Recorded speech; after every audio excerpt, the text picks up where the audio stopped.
இன்னைக்கு நம்ம டீ கடையில் வாங்கக்கூடிய வெடி கேக் எப்படி செய்கிறதுன்னு பார்க்கலாம். இந்த கேக்கில் முட்டை தயிர்னு எதுவுமே சேர்க்காம சாஃப்டாக எப்படி செய்கிறதுன்னு பார்க்கலாம். ஹலோ ஃப்ரெண்ட்ஸ், வெல்கம் டு சமே டிலேட்.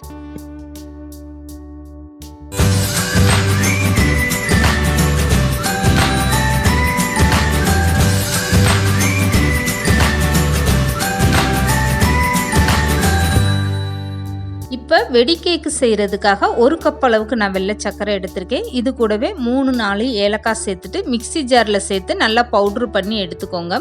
இப்போ பவுட்ரு பண்ணி எடுத்த சர்க்கரையை ஒரு பவுலில் சேர்த்துக்கோங்க. சர்க்கரை நல்லா நைஸாக இந்த மாதிரி அரைச்சி எடுத்துக்கோங்க, அப்போ தான் உங்களுக்கு சீக்கிரமாக கரையும். இப்போ இது கூடவே அரை கப் அளவுக்கு காய்ச்சி ஆற வச்ச பால் சேர்த்துக்கோங்க.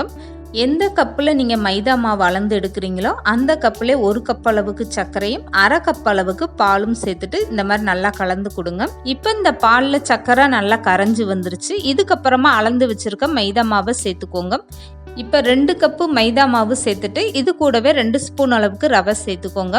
எந்த கப்பில் நீங்கள் மைதா மாவு அளந்து எடுக்கிறீங்களோ அதே கப்பில் ஒரு கப் அளவுக்கு சர்க்கரையும் அரை கப் அளவுக்கு பாலும் சேர்த்துக்கோங்க. இப்போ ரவை சேர்த்ததுக்கப்புறம் ஒரு பிஞ்சு மட்டும் உப்பு சேர்த்துட்டு ஒரு ஸ்பூன் வச்சு நல்லா இப்படி கலந்து கொடுத்துருங்க.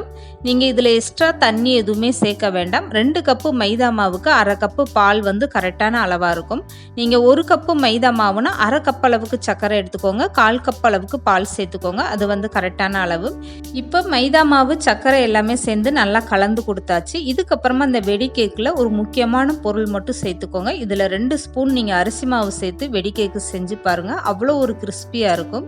இப்போ இது கூடவே 2 பிஞ்சு மட்டுமே ஆப்ப சோடா சேர்த்துட்டு இந்த மாதிரி ஸ்பூன் வச்சு நல்லா கலந்து கொடுங்க. இந்த வெடி கேக்கில் நீங்கள் அதிக அளவில் ஆப்ப சோடா சேர்த்துடக்கூடாது, அதிக அளவில் அரிசி மாவும் சேர்த்துடக்கூடாது. அதனால நீங்கள் கரெக்டான அளவாக சேர்த்துக்கோங்க. 2 பிஞ்சு மட்டுமே நீங்கள் ஆப்ப சோடா சேர்த்தீங்கன்னா அது கரெக்டான அளவு. மொத்தத்துக்கே 2 கப் அளவுக்கு மைதா மாவுக்கு நான் 2 ஸ்பூன் அளவுக்கு தான் அரிசி மாவு சேர்த்திருக்கேன், 2 பிஞ்ச் அளவுக்கு ஆப்ப சோடா சேர்த்திருக்கேன். இந்த அளவு உங்களுக்கு கரெக்டான அளவா இருக்கும்.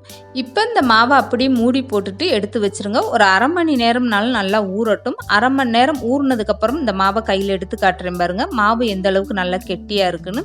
இப்போ டீ கடை வெடி கேக்கு செய்யறதுக்காக நீங்க இந்த மாவு எடுக்கும்போது ஒவ்வொரு டைமுமே தண்ணியில கையை நனைச்சுக்கோங்க, அப்பதான் உங்களுக்கு மைதா மாவு கையில ஒட்டாம இருக்கும். இதுக்கப்புறமா உங்களுக்கு வெடி கேக் எந்த சைஸ்ல வேணுமோ அந்த சைஸ்ல இந்த மாதிரி நீங்க மாவா உருண்டையா உருட்டிட்டு எண்ணெயில போட்டு பொரிச்சு எடுத்துக்கோங்க. இந்த வெடி கேக்கு நீங்க எண்ணெயில போட்டதுமே சைஸ்ல பாத்தீங்கன்னா நல்லா பெருசாவே வர ஆரம்பிச்சிரும். இப்போ இந்த வெடி கேக்கு பொரிச்சு எடுக்கிறதுக்காக எண்ணெய் நல்லா சூடாயிருச்சுங்க. சூடான எண்ணெயில் இந்த மாதிரி கொஞ்சமாக நீங்கள் மாவு போட்டு பாருங்கள். உடனே மாவு இப்படி மேலே எலும்பி வந்துருச்சுன்னா இந்த சூடு கரெக்டான சூடு. இப்போ மாவு உருண்டை ஒவ்வொன்றா நீங்கள் இந்த மாதிரி எண்ணெயில் சேர்த்துக்கோங்க. மாவு உருண்டையை சேர்க்கும் போது தள்ளியே சேர்த்துக்கோங்க. உருண்டை ஒன்றோடு ஒன்றும் ஒட்டக்கூடாது. இந்த வெடி கேக்கு நல்லா பொரிஞ்சு வரும்போது உங்களுக்கு நல்ல சைஸில் பெருசாக வர ஆரம்பிச்சிடும். அதனால நீங்கள் மாவு உருண்டையை இந்த மாதிரி தள்ளியே சேர்த்துக்கோங்க. இந்த மாவை நீங்கள் எண்ணெயில் சேர்த்ததும் உடனே கரண்டி போட்டு பரட்டி விடாமல் ஒரு 5 நிமிஷம் விட்டுட்டு அதுக்கப்புறமா நீங்கள் கரண்டி போட்டு இப்படி திருப்பி விடுங்க.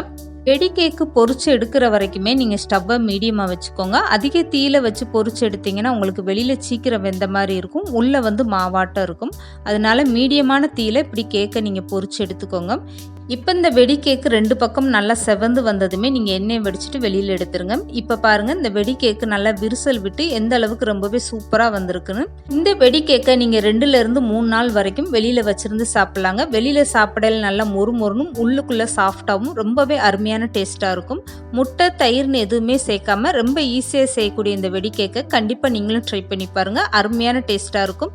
இப்போ ஒரு வெடி கேக்கை நான் கையில் எடுத்து பிச்சு காட்டுறேன் பாருங்கள். கேக்கு வெளியில் நல்லா மொறுமொறுனும் உள்ளுக்குள்ள எந்த அளவுக்கு நல்லா சாஃப்டா ரொம்பவே சூப்பரா வந்திருக்கு பாருங்க. இந்த வீடியோ பிடிச்சிருந்தா லைக் பண்ணுங்க, ஷேர் பண்ணுங்க, மறக்காம சமையல் டிலேட் சேனலை சப்ஸ்கிரைப் பண்ணுங்க.